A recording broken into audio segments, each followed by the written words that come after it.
Magandang araw sa inyong lahat! Andito naman tayo sa isang bagong video lesson brought to you by Aral with Misha. Grade 8 Math po tayo ngayon. So, tara, simulan na natin. So ngayon, unang-una, let's define what's an algebraic expression. It's a mathematical phrase that uses numbers, variables, and operation symbols to represent a value or relationship, okay? So variable is a symbol. So letter yan, usually letter, okay? That represents an unknown or changeable number. In the example 3x plus 5, the letter x, ito yung variable mo. Unknown siya, and you could assign x, x equals to 1, x equals to 2, diba? So that's a changeable number.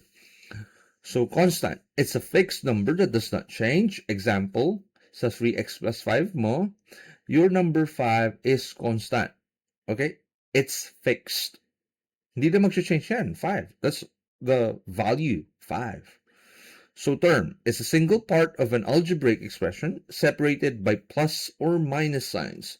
In example, 3x plus 5, the terms are 3x, okay? 3x plus 5. So this two terms to, okay? Your 3x is your first term and the second term is your constant 5, okay? So this is actually a binomial, two terms. So keywords, so similar terms are terms that have the same variable raised to the same power. Only their coefficients may differ. So example, for x, this is your variable x, okay? And your coefficient is 4. 7x is, x is the variable, 7 is your coefficient. Similar terms ba yan? Yes, because they have both the variable x, same na may x, and your both x have the same power, okay? So, raised to the power of 1 yan, okay? So, but if you're going to look at for x and for y, are not similar because their variables are not the same, okay? X and y, so not similar, not the same terms, okay? So polynomial names. So monomial, one term lang, so 7x. If you're gonna look at x plus 5, you have an expression with two terms. X is your first term, second term is your 5, so you have two terms, so that's a binomial. Trinomial, three terms, 2n, 3x, and 2, okay? Polynomial, many terms, general name for all of the above, okay? So, numerical coefficient. Ito yung sabi ko na kanina. X is your variable. Numerical coefficient is 6. Okay? The number multiplying by a variable in a term. So, zero pair, a pair of terms that are opposites and cancel each other out. So, positive 5 and negative 5 are zero pair because when the sum of it is actually 0. Positive x and negative x. Alright?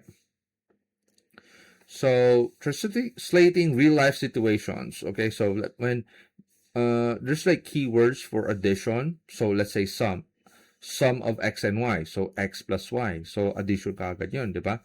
Let's say 5x plus 5. Di ba? X plus 5. So, let's say 3 more than x. 3 more than x. X plus 3. Okay? Pag sinabi mong more than, yung una, let's say 3 more than x, x plus 3, hindi siya 3 plus x, ha? If you're gonna translate that into words, into like expressions like this, okay? So, kung sinabi mong x more than 3, then 3 plus x yun, okay? So, next, subtraction. Kapag may makita kayong subtract, take away, less than, let's say, x take away 3, x minus 3, 3 less than x, 3 less than x, so ito rin yun, x minus 3. So, if multiplication, may keywords na times, product, or twice, kapag sinabi mong twice, 2x yun, okay? Twice the value of x, 2x. So, division, may makita kang quotient, divided by, or ratio, then you already have a clue that that's division, okay? So work examples, let's say 5 less than number x, That x minus 5, okay? So triple of y apples, that's 3y. Sum of 8 and 12, that's a plus 12. Sum, addition kaagad yon. Half of m mangoes, m divided by 2, half. Diba? So 4 times the difference of p and 3, 4 times na. 4 multiplied by difference of p and 3. So parenthesis ka, p minus 3. Alright? So, ito, first real life example natin, tricycle fare, okay? Pwede natin to translate into an algebraic expression. Okay, the minimum tricycle fare is 10 pesos.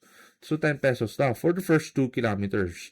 Each extra kilometer adds 2 pesos. So, 10 pesos is your first initial fare for the first 2 kilometers. Okay? Then, kapag lumampas ka ng 2 kilometers, okay, let's say, plus 2 pesos daw per kilometer in excess of 2 kilometers. So, we could let x, this is the variable that we assign, okay, x is the variable that we assign that exceeds 2 kilometers, okay? So, for a 6 kilometer trip, how much is the fare? Okay, so, 10 plus 2x, yung gagamitin mo. So, how much yung kilometers na sumobra sa 2 kilometers? So, what we gotta do is 6, this is your x, okay? 6 minus 2, okay? 6 minus 2. So, x is equals to 4. So, the fare is actually 10 plus 2, then you're just gonna substitute 4 dito. So, that's 10 plus 8. That's actually 18 pesos. Okay? So, see, we've already translated the scenario into an algebraic expression, and then we could actually compute. Okay? So, this is just like an example. Okay, example 2, let's say school supplies at the store, a bag costs B pesos. So the cost of bag is equals to B pesos, okay? So this is the cost, B pesos.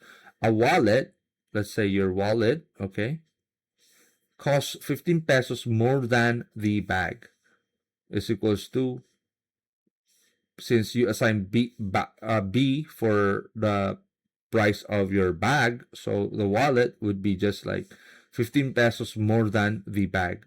B plus 15. Okay? So you already have your algebraic expression. Wallet is B plus 15. Okay? So we have examples here, worded siya, so we need to translate it into algebraic expression. So, number 1, 15 pesos added to Z pesos. Added to, ha? So, dapat Z yung nasa unahan. Z plus 15. Okay? Number 2, 6 subtracted from K apples. So, K yung apples, subtracted from. So, dapat K yung nasa harap. K minus 6. Okay? 3 times the number M. So, 3M. So, multiplication yan. Number 4, fixed fare, 10 pesos. Okay? So, 10 yan. Fixed fare daw, 10. Plus, so addition, 2 pesos for each extra kilometer Y. So, 10 plus 2Y. Diba? Number 5, P candies shared equally among Q children. So, pag sinabi mong share, that's already division. P divided by how many children? Q. So, P over Q. Okay? So, let's proceed. So, review muna tayo. So, addition and subtraction of integers, because we're gonna use the same concept when we add and subtract polynomials, okay? So, Pag same sign, we just need to keep the sign and add. Let's say, example, positive 7 plus positive 3 is equal to the 7 plus 3, positive 10. Pwede na hindi maglagay ng positive sign. That's understood that it's positive, okay? Negative 5 plus negative 2 is equals to negative 7. So just copy the sign, okay? Pag same sign, just copy the sign and add, okay? Kung different sign naman, subtract, keep the sign of the larger absolute value. So let's say, positive 8 plus negative 3, mas malaki yung 8, di ba? So, pero, negative 3, so you're just gonna subtract 8 minus 3 is equals to positive 5, di ba? 8 plus negative 3 is the same as 8 minus 3. So, isa-subtract mo. Okay? 8 minus 3. Let's say, negative 9 plus positive 4. So, magkaibang sign. So, you just gonna need to subtract 9 minus 4. That's negative 9. Negative 5. Okay? Negative 5 to. Okay?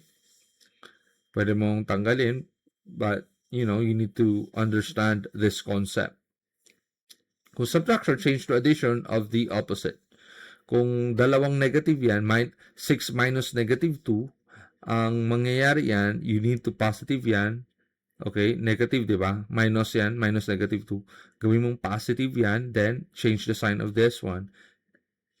Negative 2, magiging positive 2. So, 6 plus 2 is 8. Okay? Negative 4 minus positive 3, lagi mong gawin, change mo. Pag ginawa mong addition to, plus, then ito, mag-o-opposite siya. So, negative 3 yan. So, negative 4 plus negative 3 is equals to negative 7. Okay? I hope you all get it. May magsosolve naman tayo ng mga addition and subtraction of monomials. So, para mas makita nyo, mas klaro. Okay? So, addition and subtraction of monomials rule. You can only add monomials or any polynomials if they are similar terms. Tandaan nyo ha, similar terms. Dapat similar terms lang. Same variables raised to the same power. Okay? Let's say x and x squared. Let's say x squared. These are not same terms. Kasi yung variable nito, x, they're not of the same power. Ito, x raised to the power 1. Ito 2. Hindi sila magkapareha. Kung x to the 3, no, these are not the same terms.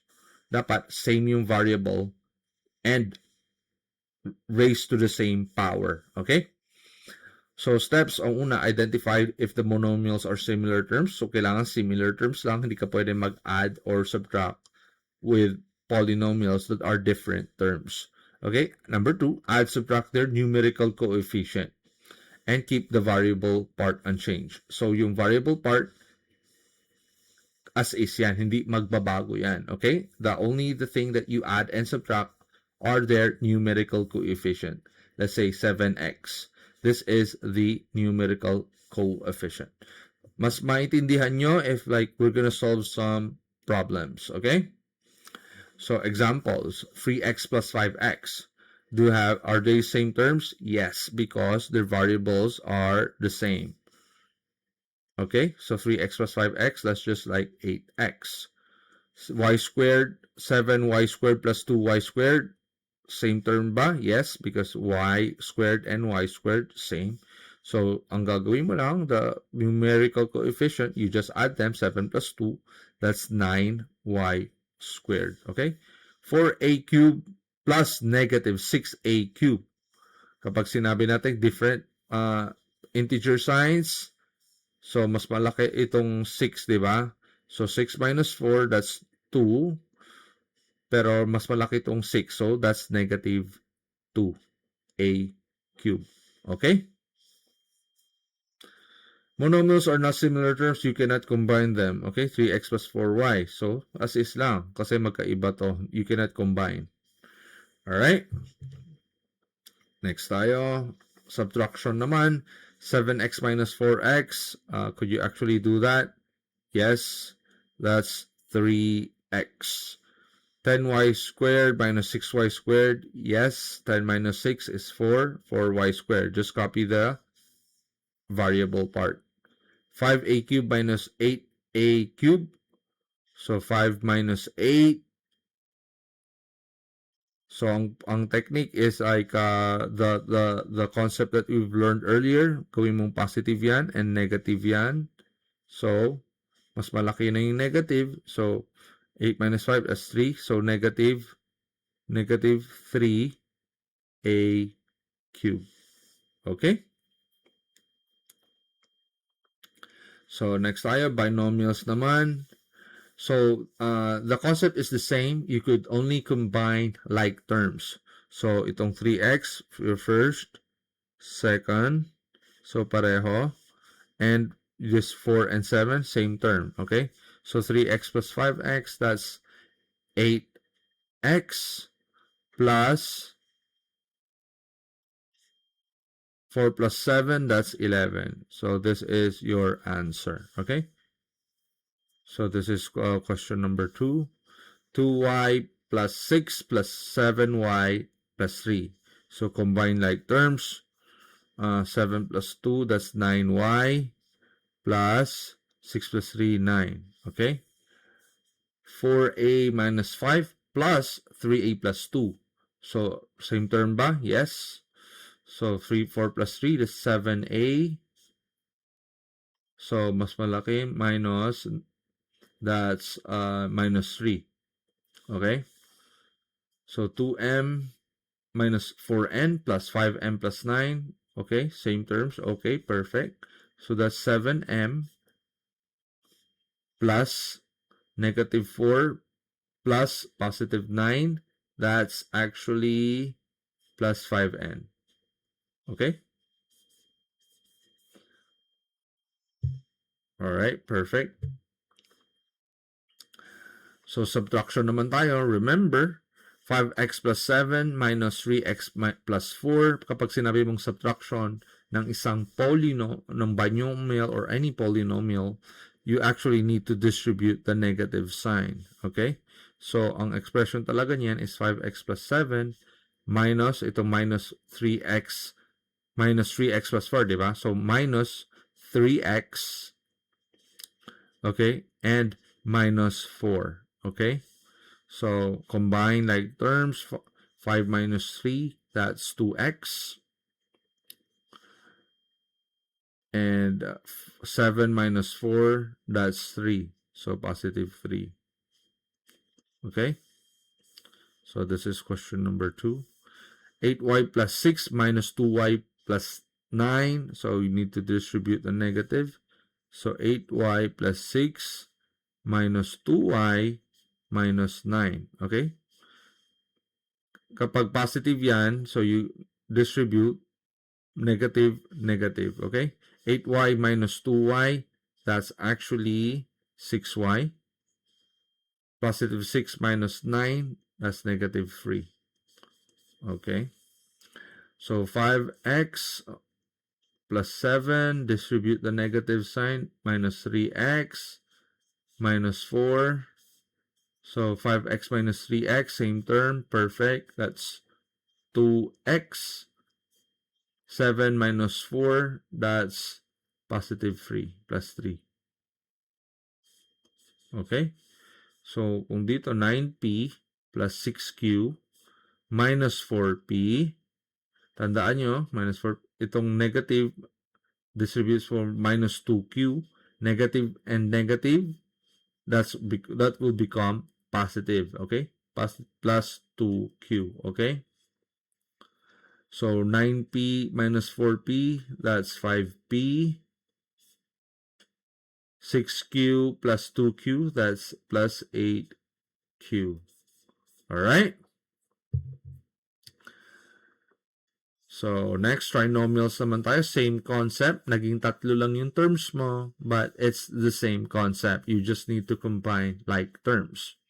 So, positive, you don't need to. Same terms ba lahat? Yes, perfect. 5x plus 2x, that's 7x. 3y plus 6y, that's 9y. 7 plus 4, that's 11. Okay, perfect. That's question 2. 4a plus 2b plus 9 plus 3a plus 5b plus 1. Terms ba lahat? Yes, perfect. That's 7a plus 2b plus 5b, that's 7b plus 9 plus 1, that's 10. Okay, 6m plus 3m, that's 9m, minus 2n, negative 2n plus 7n, that's positive 5n. Positive 8 minus plus negative 5, that's positive 3. X plus y plus z plus 2x plus 3y plus 4z. 2x plus 2x, that's 3x. Y plus 3y, that's 4y. Z plus 4z, that's 5z. Alright? Madali lang, di ba? So, next na tayo. Subtraction naman, all you gotta do, distribute lang. So, 5x plus 3y plus 7 minus 2x minus y minus 4. 5x minus 2x, that's 3x. Okay. 3y minus y, that's positive plus 2y. 7 minus 4, that's positive 3. Okay, next, 8a. Distribute muna natin yung negative, okay? Minus 3a minus 4b minus 5. So 8a minus 3a, that's 5a, plus 6b minus 4b, that's 2b. 10 minus 5, that's 5. Okay, perfect. X cubed plus y squared plus z minus 2x cubed. Negative, distribute nyo yan. As you can see, negative 3y, that will become positive. Positive 3y squared plus 3y squared minus 4z minus 4z. Okay, x cubed minus 2x cubed, that's negative x cubed. Okay, plus 3y squared plus y squared plus that's 4y squared. Then z minus 4z, that's negative 3z. Okay? So, dito, ganun rin, 7m raised to the power of 4 minus 2m squared plus 9 minus 4m to the power of 4. Ito minus, maging negative na yan, minus 5m squared. As you can see, minus 3, negative. So, maging positive plus 3. Okay, 7m raised to the power of 4 minus 4m to the power of 4. Combine like terms. 7 minus 4, that's 3m to the 4th. Minus 2m, negative 2m minus 5. So, ang gagawin mo, magpa-plus to, then negative 5. So, negative 5 plus negative 2, that's just minus negative m squared. So, minus m squared. Okay? Positive 9 plus 3, that's 12 plus 12. Okay? Perfect. So, ngayon, tapos na tayo sa mga sample examples natin. What you guys can do is actually do and solve the exercises. You could actually pause the video, solve it by yourself first, then isolve natin isa-isa. Okay? Let's start. So, 8x squared plus 5x squared, same terms ba? This is a monomial, combine. So, 8 plus 5, so pwede natin, x squared, the same variable, okay, with the same power, so same terms. So, 8 plus 5, that's actually 13, di ba? 13x squared. So, that's your answer. Alright? Next tayo. 12ab minus 7ab, same terms ba? Ab, this is one term, and your variable ab, same. So, same term, okay? So, diretso lang, minus yun lang. 12 minus 7, that's actually 5, alright? So, answer is 5ab, okay? Next, 4y plus 9 plus 6y minus 3, same terms pa? Yes. Add lang, same terms. 6 plus 4, that's 10. 10y plus 9 plus negative 3. Pwede nyo rin intindihan, 9 minus 3 yan, okay? So, 6. 10y plus 6. Okay? Next, 7mn plus 5xy. Okay? So, 7mn plus 5xy minus, distribute the negative, okay? Minus 3mn minus 2xy. So, mn, this is your first term. Mn rin yung variable. Same variables, xy and xy. So, yes, we can combine. 7 minus 3, that's 4. Mn. 5xy minus 2xy, that's positive 3xy plus 3xy. Okay? So, that's your answer. So, next.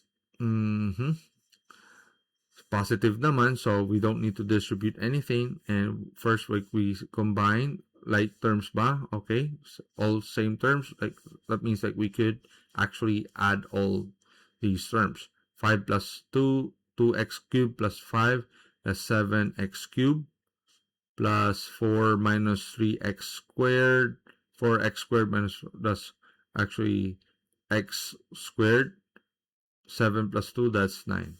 Okay? That's your answer, 7x cubed plus x squared plus 9. Alright? So, dito, 9p squared q, okay, plus 6p q squared minus 4 minus, distribute yung negative, okay? Negative 5p squared q minus 2p q squared, negative, distribute sa minus 7, that's gonna be negative signs, magdalawa, so that's gonna be positive 7. So, p squared q, pareho yung term. 9 minus 5, that's 4p squared q. Okay? p q squared, same variables, okay? Same yung mga exponent, 1p, then q squared, pareho. So, 6 minus 2, that's actually positive 4 plus 4p q squared. So, negative 4 plus 7. So, 7 minus 4 lang yan. That's plus 3. Alright? That's your answer. Okay? So, next. Ito, yung equation. We're dead. Then we need to translate it into an algebraic expression. Okay? The sum of twice. Kung sinabi mo sum, addition yun. Sum of twice a number x. Sum of what? Twice a number. 2 times a number x. So, multiply. 2 times x. And 5. So, the sum daw. Okay. Sum plus 5. So, that's your algebraic expression. Okay? Next tayo. The product of a number m. Okay, number m.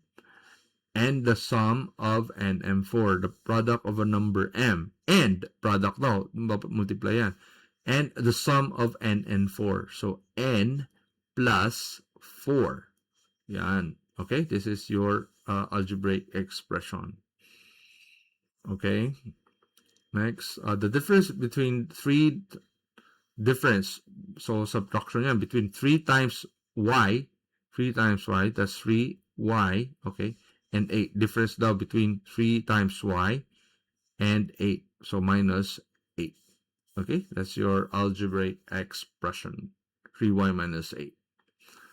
Okay, The total cost of P pencils at 7 pesos each plus a fixed fee of 10 pesos. The total cost, so total daw. So, addition kagad yun. Cost of P pencils at 7 pesos each. 7 multiplied by how many pencils? So, P. 7P. And plus a fixed fee of 10 pesos. So, constant tong 10. Kung P, ilan yung P pencils. Okay? So, this is the equation. Algebraic expression. Okay? 7P plus 10. Alright?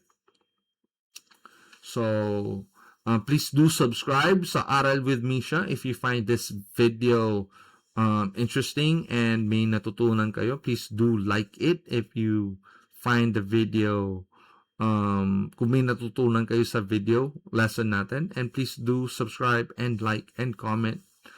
And maraming salamat po and see you in the next video.